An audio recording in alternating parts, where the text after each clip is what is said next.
Hello friends, welcome to step up IAS. The Indian Express के news paper discussion में बेहद स्वागत है आपका। और आज मई 12 है। काफ़ी अच्छे अच्छे आर्टिकल होंगे। आपको बता दें, सी राजा मोहन का भी आर्टिकल होगा आईआर पर। लेकिन आर्टिकल पर जाने के पहले हम एक इम्पॉर्टेंट ऑर्गेनाइजेशन की बात करते हैं। वही ऑर्गेनाइजेशन जिसकी ज़रूरत वर्ल्ड वॉर टू के बाद महसूस होती है। और ऐसा लगता है कि वर्ल्ड पीस को मेंटेन करने के लिए एक ऑर्गेनाइजेशन होना चाहिए। 1945 में इसको बनाया जाता है। गेस कर चुके होंगे आप लोग, यूनाइटेड नेशंस के 6 प्रिंसिपल ऑर्गन में से एक है। नाम है United Nations security council, UNSC. बिल्कुल सही है ये बात कि बहुत स्ट्रॉन्ग माना जाता है इंटरनेशनल लेवल पर यूएनएससी को। क्यों, आखिर ऐसा क्यों है? क्यों हम कहते हैं कि बहुत स्ट्रॉन्ग ऑर्गेनाइजेशन है यूएनएससी? और ख़ास करके इसमें आने वाले जो 5 परमानेंट देश हैं जिनको कि इसकी सदस्यता परमानेंट लेवल पर मिली हुई है, और 5 परमानेंट मेंबर हैं यूएनएससी के, उनके पास वीटो पावर है।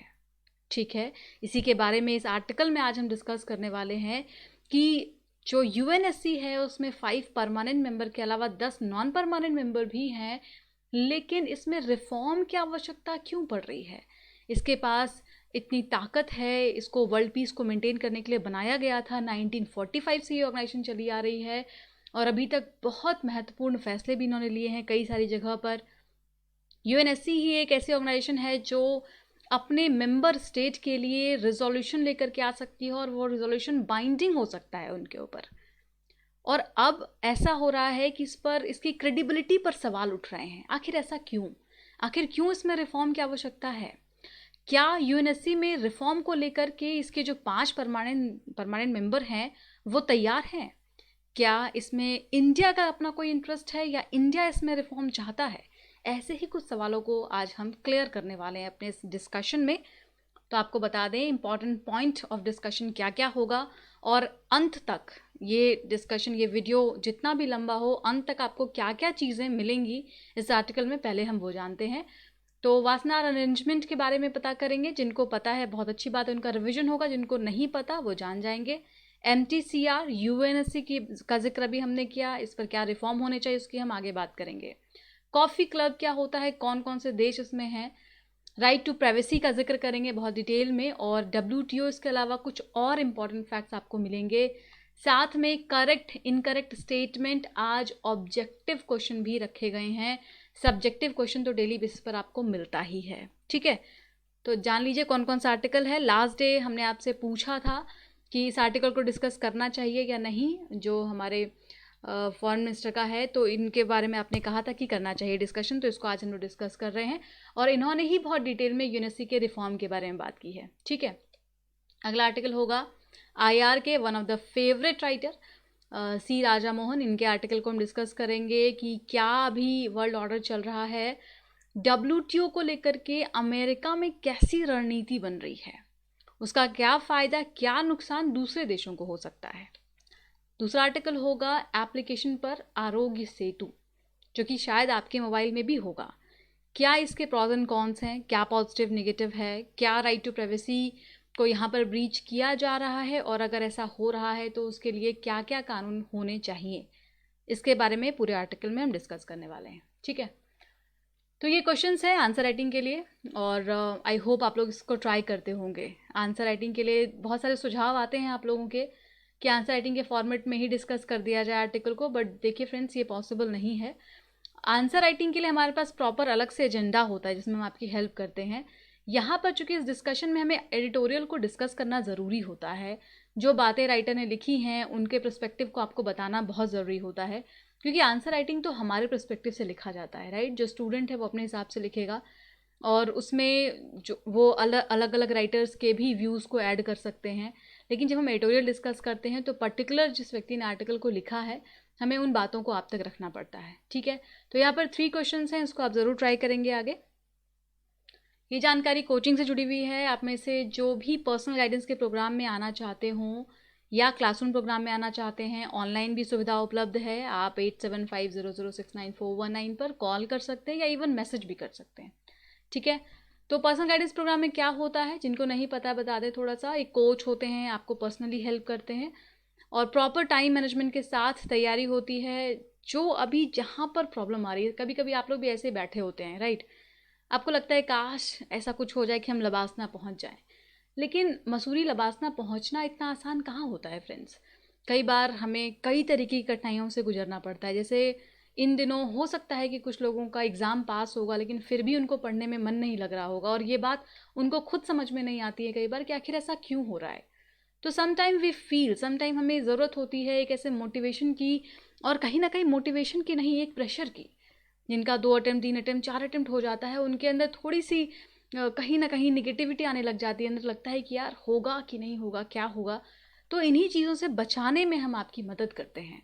अगर आपको लगता है इसकी ज़रूरत है तो आप ज़रूर हमें अप्रोच कीजिए। यहाँ पर आपको बिल्कुल छोटे भाई बहन की तरफ ट्रीट किया जाता है, एक फैमिली की तरह ट्रीट किया जाता है। बिकॉज ये जो इंटेंशन हमारा है, ये आपको इस आर्टिकल से भी समझ में आता होगा। ठीक है, चलिए बातें बहुत हो गई, आगे बढ़ते हैं। स्टार्ट करते हैं आज का टॉपिक, वासनार अरेंजमेंट। ठीक है, इसको क्यों स्टैब्लिश किया गया? सबसे पहला फैक्ट जो आपको याद रखना है, इंडिया इसमें मेंबर है, वासनार अरेंजमेंट में इंडिया मेंबर है, याद रखिएगा। To establish in order to contribute to regional and international security stability, promote transparency and greater responsibility, इसके लिए इसको बनाया गया था। क्या रोकता है ये? जब भी ऐसी कोई चीज़ बनाई जाती है, कन्वेंशन प्रोटोकॉल्स आते हैं, तो वो कहीं ना कहीं किसी एक पर्टिकुलर चीज़ को प्रिवेंट करता है। वॉट इट प्रिवेंट्स, ये प्रिवेंट करता है डुअल यूज़ को, टेक्नोलॉजीज़ के डुअल यूज़ को। ठीक है, कोई एक चीज़ जिसका सिविलियन पर्पस से भी यूज़ हो सकता है और वहीं मिलिट्री पर्पस से भी यूज़ हो सकता है। ठीक है, जैसे कि ऐसी कई सारी चीज़ें होती हैं, न्यूक्लियर चीज़ें ही हैं या न्यूक्लियर एटम्स ही हैं जो आप सिविलियन पर्पस से भी यूज़ कर सकते हैं और मिलिट्री पर्पस से भी यूज़ कर सकते हैं। तो ऐसे कोई भी कन्वेंशनल आर्म जिसका कि ट्रांसफ़र किया जाता है, उसका कोई डुअल यूज़ ना हो।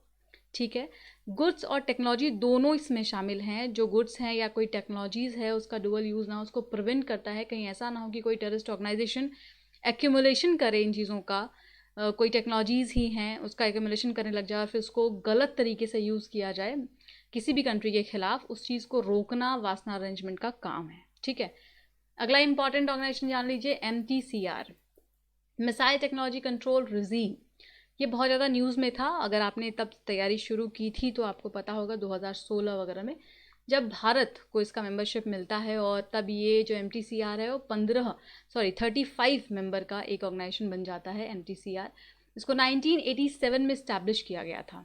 ठीक है, और ये जो रिजीम है ये किस चीज़ के लिए है? Aims to limit the spread of ballistic missile and other unmanned delivery system could be used for chemical, biological and nuclear attack।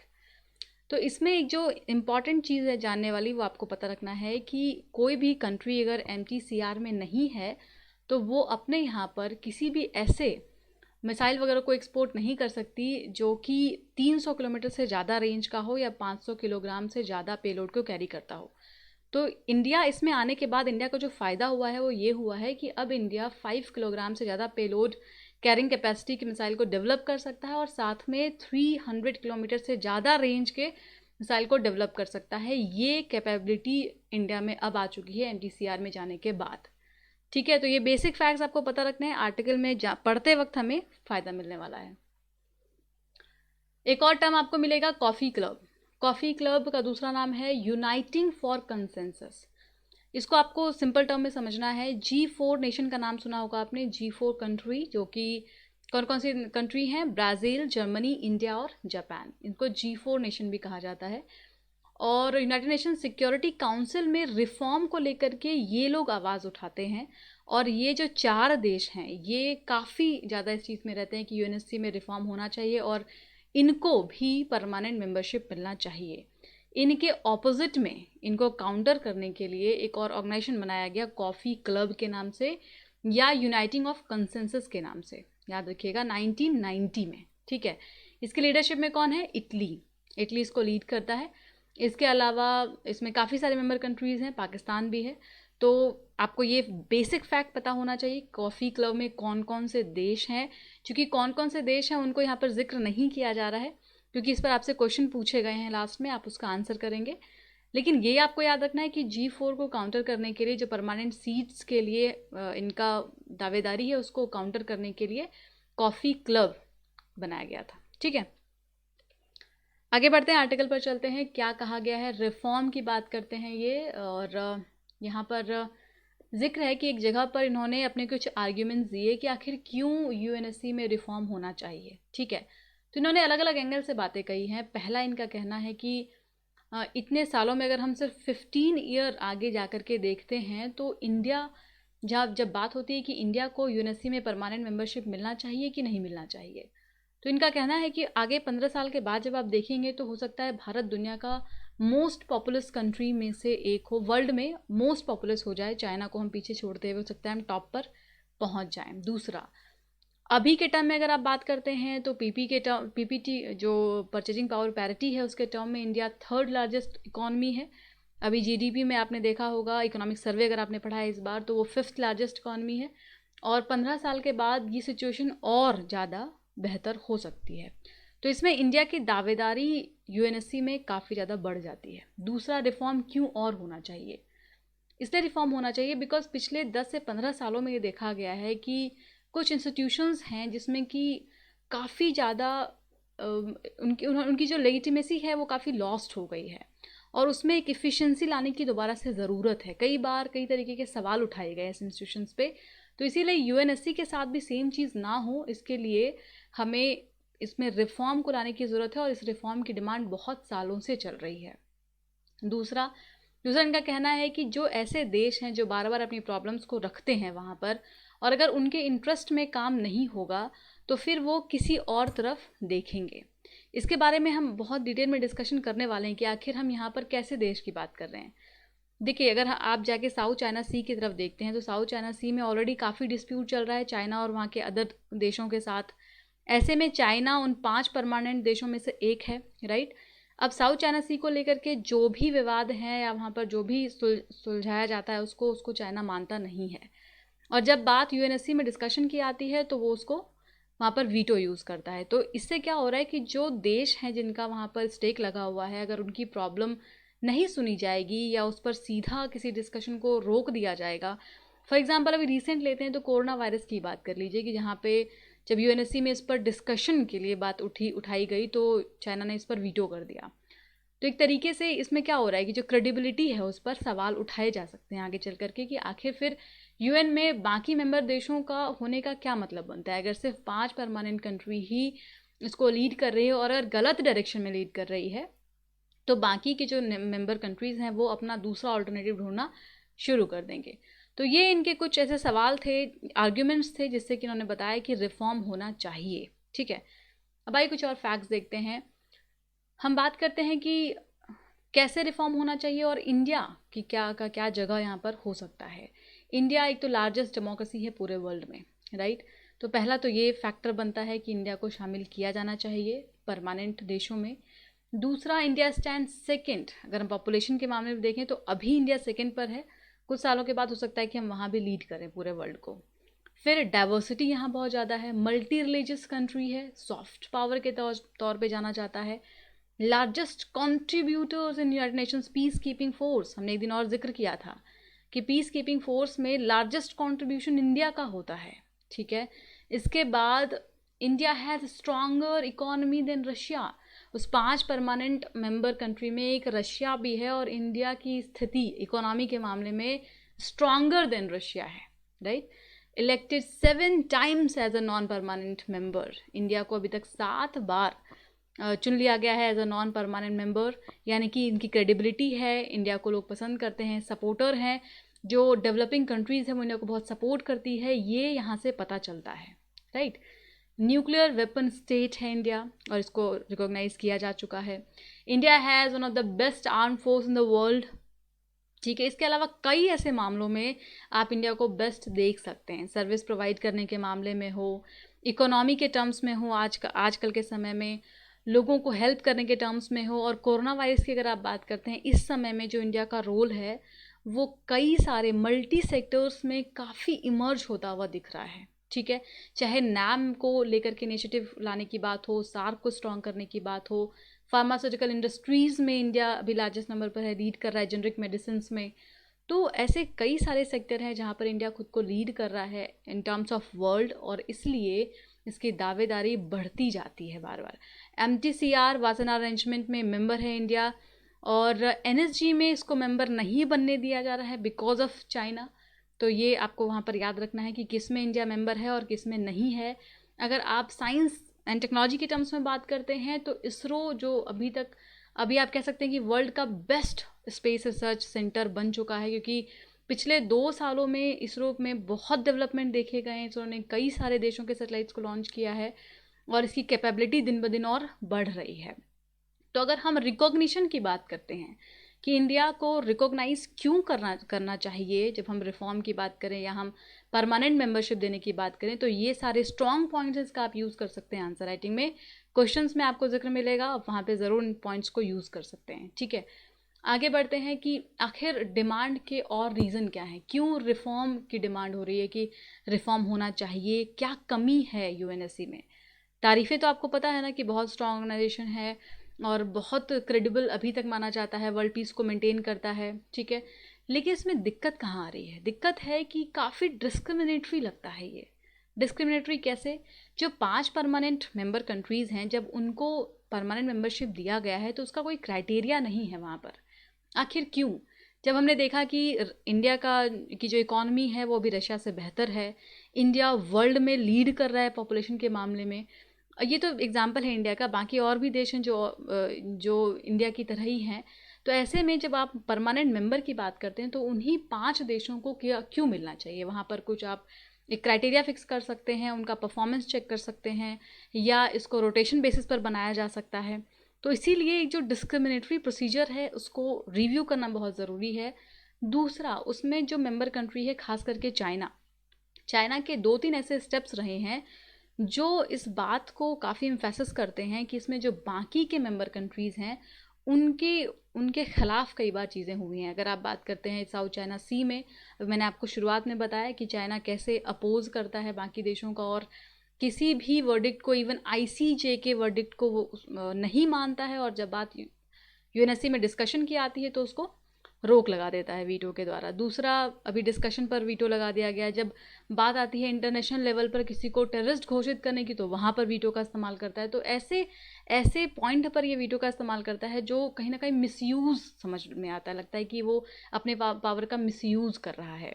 तो ये सारी चीज़ें क्या करेंगी, एक दिन यूनाइटेड नेशंस की क्रेडिबिलिटी को कम करेंगी। जो बाकी के देश हैं उनका विश्वास और भरोसा उठता चला जाएगा कि जब हमारे फेवर में कोई काम नहीं होता, खास करके अफ्रीकन कंट्रीज़ ऐसे हैं जिनको लगता है कि उनके फेवर में कोई भी काम नहीं होता या उनके कोई भी रिजोल्यूशंस आगे नहीं बढ़ पाते हैं, जो डोमिनेंस है वो इन्हीं 5 देशों का रहता है। तो फिर ऑब्वियसली ऐसे जो स्ट्रॉन्ग नेशन है उसको वीक बनने में बहुत समय नहीं लगेगा। How can India benefit from the permanent seat in UNSC? बहुत सारे इसके बेनिफिट्स हो सकते हैं इंडिया के लिए। पहले तो NSG में जाने का पूरा रास्ता क्लियर हो जाएगा। इसके अलावा सबसे इम्पॉर्टेंट फैक्ट यहाँ पर याद रखिएगा कि जब हमारी सबसे बड़ी जो लड़ाई है वो टेररिज्म से है, और अगर इंडिया इतने स्ट्रॉन्ग ऑर्गेनाइजेशन में परमानेंट मेंबर के तौर पर जाता है तो इस लड़ाई से लड़ने में हमें काफ़ी मदद मिल जाएगी। टेररिज्म को लेकर के हम बाकी ऑर्गेनाइजेशंस में भी काफ़ी ज़्यादा आगे बढ़ करके हैं, हर जगह पर बातों को उठाते हैं, लेकिन फिर एक स्ट्रॉन्ग एक्शन लेने का इंडिया को मौका मिल पाएगा। और इसके अलावा और भी कई, आप अगर ऐसा कहें कि डेवलपिंग कंट्री की आवाज़ को रिप्रेजेंट करने के लिए इंडिया एक बहुत अच्छा प्लेटफॉर्म यूएनएससी में हो सकता है। ठीक है, इसके बाद अभी तक क्या प्रोग्रेस रहा है, तो आपको मैंने शुरुआत में बताया कॉफ़ी क्लब बनाया गया है G4 नेशन को टारगेट करते हुए। G4 वो देश हैं जो यूएनएससी में रिफॉर्म को पूरा सपोर्ट करते हैं। नाम याद रखिएगा, इंडिया, जापान, जर्मनी और ब्राज़ील। ठीक है, इनको अपोज कौन करता है? कॉफ़ी क्लब के मेंबर अपोज करते हैं। इटली, स्पेन, पाकिस्तान, ये सारे इसमें देश हैं G4 कंट्री में, कॉफ़ी क्लब में। और US showed support to India but it oppose reform to UNSC. ध्यान दीजिएगा, हम क्या बात कर रहे हैं कि यूनाइटेड स्टेट जो है अमेरिका, वो इंडिया को सपोर्ट करता है, ठीक है, लेकिन वो रिफॉर्म को अपोज करता है। यानी जब हम बात करते हैं कि 5 परमानेंट देश जो हैं, क्या वो चाहते हैं कि रिफॉर्म होना चाहिए यूएनएससी में? तो नहीं, वो ऐसा नहीं चाहते। इंडिया को कुछ जो G4 नेशन, उसमें G4 नेशंस को UK, फ्रांस, ये लोग सपोर्ट करते हैं, लेकिन यूएनएससी में रिफॉर्म को अपोज करते हैं। तो ये जो चीज़ें हैं US, रशिया, चाइना, इनकी वजह से कहीं ना कहीं, या उसमें कोई भी एक जब वीटो कर देता है मेंबर कंट्री तो फिर कोई भी रिफॉर्म आगे पॉसिबल नहीं हो पाता है। तो ऐसी चीज़ों को ज़रूर काउंटर करना चाहिए, इसमें रिफॉर्म की ज़रूरत है ताकि क्रेडिबिलिटी को बनाया जा सके, मेंटेन किया जा सके। एक अगर इम्पॉर्टेंट ऑर्गेनाइजेशन बनाया गया और इतने सालों से चला आ रहा है जिससे कि काफ़ी पॉजिटिव चीज़ें हुई हैं, पीस मेंटेन हुआ है, तो इसको आगे बनाए रखने के लिए रिफॉर्म बहुत ज़्यादा ज़रूरी है। अगला आर्टिकल डिस्कस करेंगे, सी राजा मोहन का है, यूएस चाइना को लेकर के लिखा गया है, लेकिन आर्टिकल में बात हो रही है डब्ल्यूटीओ की। ठीक है, a call for abolishing WTO. क्या कहा जा रहा है कि डब्ल्यूटीओ को अबॉलिश कर देना चाहिए या फिर अमेरिका को डब्ल्यूटीओ से बाहर आ जाना चाहिए। ऐसा कौन कह रहे हैं?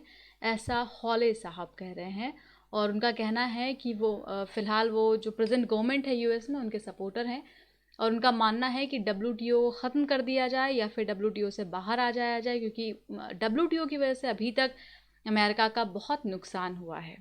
Capital and goods move across the border easier than before, but added so did jobs, and too many jobs left America's border elsewhere as factory closed, workers suffered in small town and the urban core. तो इनका कहना है कि WTO के आने के बाद क्या हुआ कि अमेरिका में नो डाउट कैपिटल आया है, लेकिन इसके साथ साथ लेबर भी आए हैं, और जो अमेरिकन्स के जॉब थे वो चले गए और वो बाकी लोगों को मिल गए। ठीक है, तो इनका कहना था कि आप जब डब्ल्यूटीओ को बनाते तो सिर्फ आप अमेरिका का फ़ायदा देखते, अमेरिका का नुकसान बिल्कुल नहीं देखते, और दूसरे देशों का तो फ़ायदा बिल्कुल नहीं होना चाहिए। ऐसा तो होता नहीं है, राइट? कैपिटल गुड्स अगर मूव हो रहा है तो जाहिर सी बात है लेबर भी मूव होंगे, और ग्लोबलाइजेशन का मतलब हमने एक दिन डिस्कस किया था। क्या मतलब होता है ग्लोबलाइजेशन का?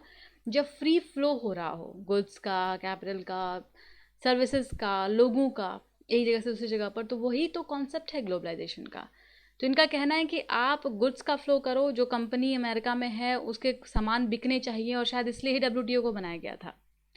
लेकिन कंपनियां दूसरी जगह चली जाएं, उसके बाद बाकी के लोग अमेरिका चले जाएं काम करने के लिए, वहाँ पर उनको काम मिल जाए, ये ऐसा नहीं चाहते हैं। और इसलिए इनका कहना है कि ऐसा है, फ्री ट्रेड बहुत हुआ और ये फ्री ट्रेड को अब बंद कर दो। ठीक है, इनका ये मानना है। अब ये जो आर्ग्यूमेंट है कितना सही कितना गलत ये तो आगे वहाँ के इलेक्शन पर डिपेंड करेगा, लेकिन ये पॉइंट बहुत इंपॉर्टेंट है कि अगर वहाँ पर स्थिति बदलती है, अगर अमेरिका डब्ल्यूटीओ से बाहर आता है तो बाकी के नेशंस पर क्या फ़र्क पड़ेगा, और ख़ास करके इंडिया पर इसका क्या प्रभाव पड़ने वाला है। ठीक है, तो देखिए आपको इतना तो क्लियर हो गया कि इनका जो विचार है वो किसी भी एंगल से फ्री ट्रेड को सपोर्ट करने का नहीं है, और कोई भी ऐसा उद्देश्य डेवलपिंग वर्ल्ड को भी सपोर्ट करने का यहाँ पर नहीं है। लेकिन इसमें जो प्रोपेगेंडा है वो इलेक्शन का है, वहाँ पर जनरल इलेक्शन शुरू होने वाले हैं, मतलब आने वाले हैं, और इसमें इसमें अभी क्या हो रहा है, कोरोना वायरस की वजह से, कोविड-19 की वजह से क्राइसिस आ रही है हर तरफ, लोगों की नौकरियां जा रही हैं, और अब उनको उनको एक ऑप्शन चाहिए जिससे कि पहले उनको सिक्योरिटी मिले, बाकी लोगों को बाद में सिक्योरिटी मिले। तो कहीं ना कहीं उनको भी अपीज़ करना इसके पीछे एक ऑप्शन हो सकता है। देखिए इन्होंने रिजोल्यूशन भी मूव कर दिया है इसके खिलाफ कि डब्ल्यूटीओ से अमेरिका को निकलना चाहिए। इससे पहले 2005 में ये हुआ था, तो खैर उस समय तो सपोर्ट नहीं मिला था। अब इस बार देखते हैं क्या होता है। देखिए जो ट्रम्प साहब हैं वो रिपब्लिकन पार्टी से हैं, जो क्रिटिक रहे हैं शुरुआत से ही फ्री ट्रेड के। अगर हम पर्सनली ट्रम्प साहब की बात करते हैं तो वो एक बड़े बिजनेसमैन हैं, और उनको ऑब्वियसली फ्री ट्रेड वगैरह से प्रॉब्लम हो सकती है।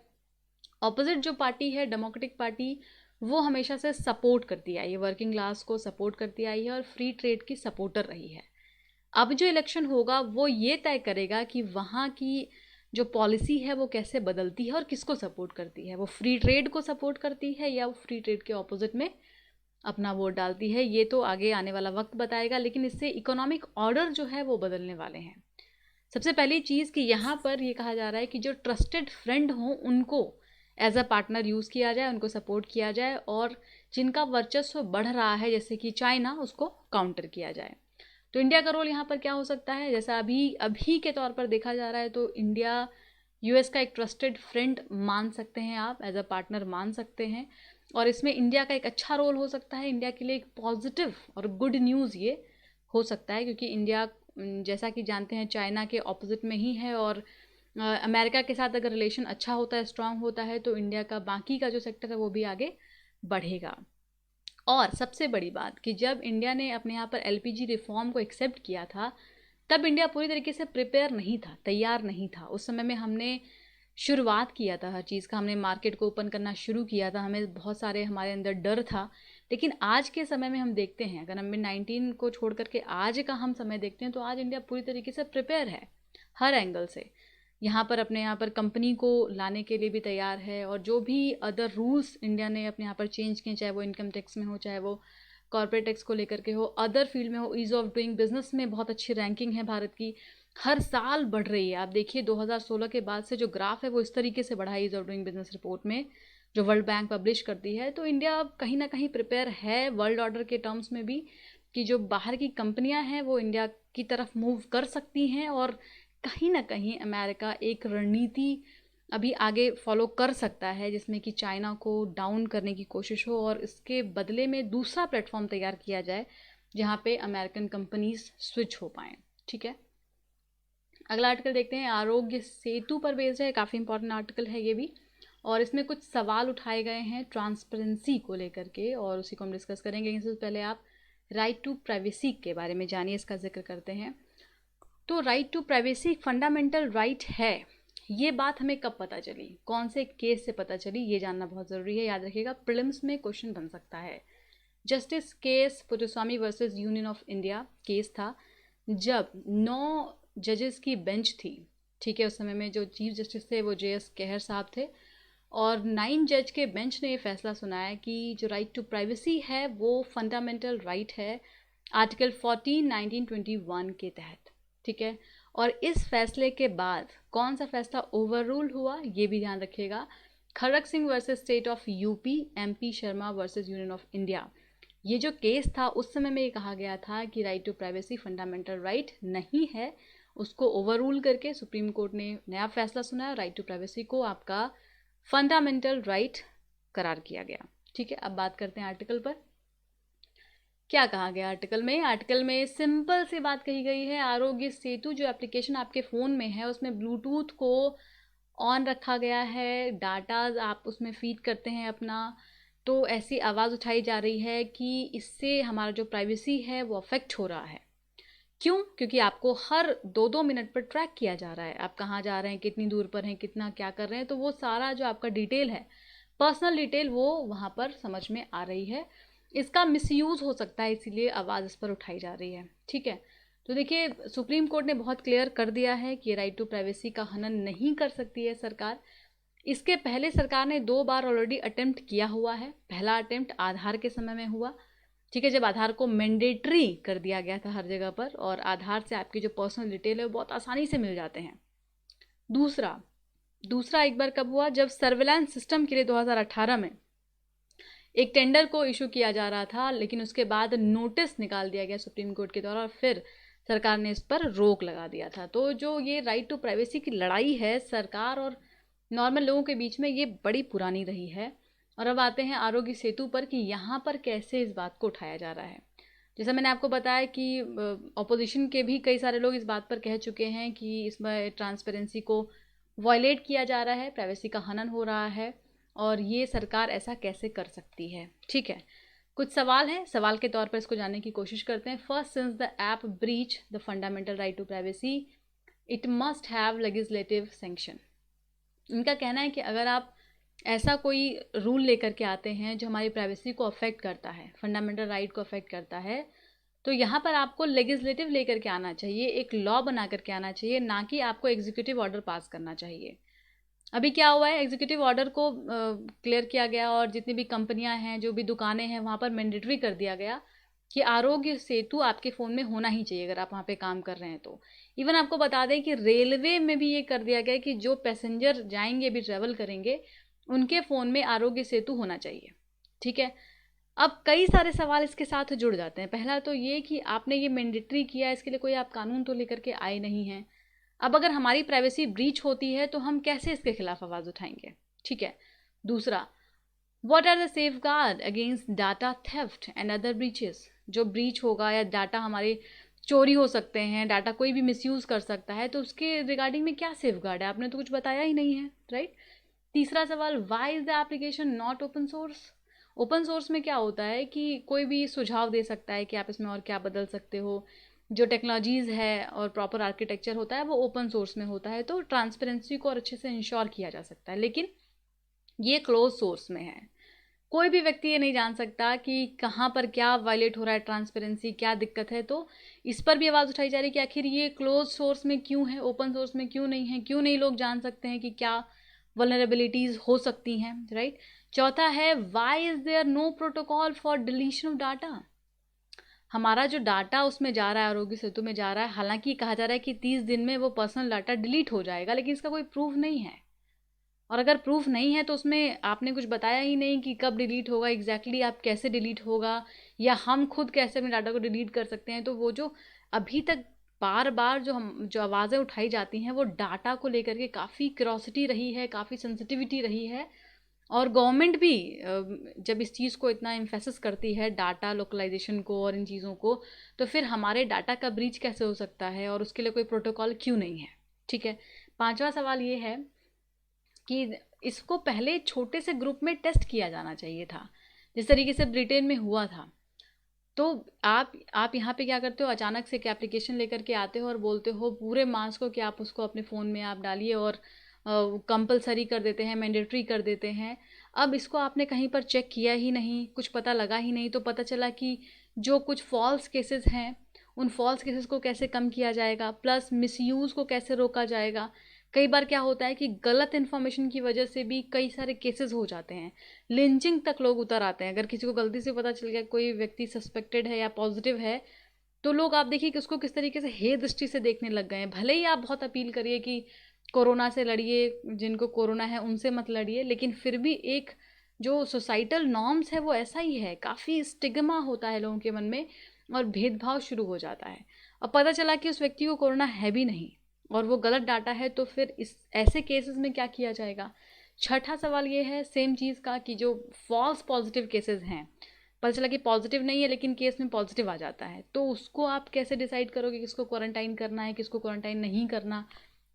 तो एक एप्लीकेशन, एक टेक्नोलॉजी इतनी एफिशिएंट आप उसको मान करके चल रहे हैं, जिसके लिए आपने कोई डाटा, कोई रूल रेगुलेशंस तय नहीं किया है, और आप ये मान करके चल रहे हैं कि बिल्कुल एक्यूरेट, एफिशिएंट है, ये कैसे पॉसिबल है। सातवां इनका सवाल है कि इतना बड़ा देश जहाँ पर इतने सारे लोग हैं और इसमें महज 500 मिलियन ऐसे लोग होंगे जिनके पास स्मार्टफोन होगा, तो वही तो प्ले स्टोर में जा करके इस एप्लीकेशन को यूज़ कर पाएंगे। बाकी लोग क्या करेंगे। अब आपने तो उसको मैंडेटरी बना दिया, जिनके पास स्मार्टफोन नहीं है वो कहाँ जाएंगे। क्या वो रेलवे में भी ट्रैवल नहीं करेंगे, क्या वो एक जगह से दूसरी जगह पर नहीं जाएंगे बिकॉज ऑफ इसलिए कि उनके पास स्मार्टफोन नहीं है। तो ये ऐसे सवाल है जिसको एड्रेस किया गया है यहाँ पर और उसको उठाया जा रहा है। जो ट्रस्ट के ब्रीच होने का यहाँ पर सवाल है, इनका कहना है कि आपके इस स्टेप से, आपके इस कदम से जो आपके अदर प्रोग्राम है, आपके मतलब यहाँ पर सरकार को कहा जा रहा है कि जो आपके अदर प्रोग्राम है उस पर भी सवाल उठ सकते हैं। आरोग्य सेतु का अगर मिसयूज़ होता है तो जो गवर्नमेंट के अच्छे अच्छे इनिशिएटिव्स हैं, जो हेल्थ के रिकॉर्ड्स को चेक कर रहे हैं या जिसमें इन्वॉल्व हैं, उन सब पर आवाज़ उठनी शुरू हो जाएगी। तो कंक्लूजन पर ये कहा गया है कि इसके जो बेसिक कंसर्न है उसको सरकार को एड्रेस करना चाहिए, राइट टू प्राइवेसी को ध्यान में रखना चाहिए। बिल्कुल लाइफ बहुत ज़रूरी है और इसमें सरकार का उद्देश्य भी सही होगा, लेकिन इसका मिसयूज़ कहीं से भी नहीं होना चाहिए। Right to privacy fundamental right है लोगों का और उसको तवज्जो देनी चाहिए सरकार को। जो भी बेस्ट पॉसिबल ऑप्शन है यहाँ पर, that should be ensure. Objective question दिया गया है, आंसर करेंगे फटाफट कमेंट बॉक्स में। एक यहाँ पे आप लोगों को मैं इंपॉर्टेंट इन्फॉर्मेशन दे देती हूँ। हम लोग जल्द ही वीकली मैगजीन लेकर के आ रहे हैं, ठीक है। बहुत सारे लोग पीडीएफ को लेकर काफ़ी पैनिक होते हैं। वैसे तो आप वहाँ जा सकते हो टेलीग्राम पर, लेकिन फिर भी हम वीकली मैगजीन को लेकर के आएंगे और उसमें आपको एक हफ्ते का जो भी है सारा आर्टिकल मिल जाएगा, पीपीटी मिल जाएगा, ठीक है ना। तो कोई आपकी प्रॉब्लम वहाँ पर होगी नहीं। ये ऑब्जेक्टिव क्वेश्चन है। बहुत लोग बोलते हैं कि ऑब्जेक्टिव क्वेश्चन भी आना चाहिए, तो एक सवाल यहाँ पर दिया गया है आपको कि कॉफ़ी क्लब में कौन कौन से देश हैं एज अ मेंबर, आपको बताना है, राइट आंसर करना है कमेंट बॉक्स में, ठीक है। देखिए यहाँ पे ये 4 नहीं होगा, ये वाला ऑप्शन आप काट सकते हैं और इसकी जगह पर आप कर सकते हैं ओनली 3 इज़ करेक्ट, ठीक है। ओनली 3 इज़ करेक्ट, ये वाला यहाँ पे करेक्ट कर लीजिए। और एक रिक्वेस्ट और है, आगे बढ़ते हैं पहले, ये करेक्ट इनकरेक्ट स्टेटमेंट आपके लिए। यहाँ पे 4th स्टेटमेंट है जिसको आपको देखना है बहुत ही आसानी से, आराम से, फिर उसका आंसर करना है। अभी सब हमने डिस्कस किया है, ठीक है, एक एक करके हमने सब डिस्कस किया है। आप आराम से पढ़ेंगे फिर इसका आंसर करेंगे। और फ्रेंड्स, एक रिक्वेस्ट समझ लीजिए, और काफ़ी ज़रूरी है ये, क्योंकि आप लोग अगर एक व्यक्ति अपने 5 दोस्तों को भी इस वीडियो के बारे में बताता है कि हाँ ये अच्छा डिस्कशन है, यहाँ पे हम बहुत मेहनत कर रहे हैं, तो आप यकीन मानिए 2000 व्यूज़ को पहुँचने में हमें बहुत समय नहीं लगेगा। और अगर आप 2000 व्यूज़ तक पहुँचते हैं, मैं ये नहीं कह रही कि आप और मैं दोनों मिलकर के इस वीडियो पर हैं। अगर मैं इस वीडियो को बना रही हूँ 5 से 6 घंटे में, तो आप इसको सुन रहे हैं 1 घंटे में। I really appreciate you. आपको अच्छा लग रहा है, आप बहुत अच्छे अच्छे कमेंट दे रहे हैं, इसके लिए थैंक्स अलॉट। बट अगर हम दोनों मिलकर के इस पे काम करते हैं, मैं वीडियो बना रही हूँ, आप इसको मार्केटिंग कर सकते हैं। मार्केटिंग में आप सिर्फ अपने 5 फ्रेंड्स को भेजिए, उनसे बताइए कि आप इसको एक बार सुनो। हमें पता है कि हमारा वीडियो बहुत अच्छा होता है, लेकिन ये लोगों तक पहुंचना ज़रूरी है, उनको ये बात पता तो चले। कुछ लोग बस ये मान लेते हैं कि एक्सप्रेस का डिस्कशन है, हम तो हिंदू पढ़ते हैं। ऐसा नहीं होता। एक्सप्रेस में हम यहाँ पर देखिए प्रीलिम्स के कितने सारे फैक्ट डिस्कस करते हैं, और अगर ये सारे फैक्ट्स आपको नहीं पता तो एग्ज़ाम में प्रॉब्लम हो सकती है। ठीक है, तो मेरा अपील ये है कि मैं और आप दोनों मिलकर के इस पर काम करते हैं। और मैं यहाँ पर कोशिश ये कर रही हूँ कि बेहतर बनाऊँ और बहुत अच्छा वीडियो आपके सामने लेकर के आऊँ। ऑब्जेक्टिव क्वेश्चन को भी हम बढ़ाएंगे, लेकिन एक छोटा सा यहाँ पर एक वो है कि जब 2000 व्यूज़ तक पहुँचने दीजिए हमें, हम दोनों को, फिर ज़रूर हम इस वीडियो में 10 ऑब्जेक्टिव क्वेश्चंस को भी शामिल करेंगे। और अगर ऐसे ही सब अच्छा चलता रहा तो हम एक सेशन भी लेकर के आएंगे जहाँ पर पूरा टेस्ट होगा ऑब्जेक्टिव क्वेश्चन का। ठीक है, चलिए आज के लिए इतना ही। थैंक यू सो मच हमारे साथ रहने के लिए और इतना अपना समय देने के लिए। नोट्स ज़रूर बनाते रहिएगा फ्रेंड्स, बिकॉज नोट्स बनाना बहुत ज़रूरी है। Thank you, thanks lot. कल फिर मिलते हैं।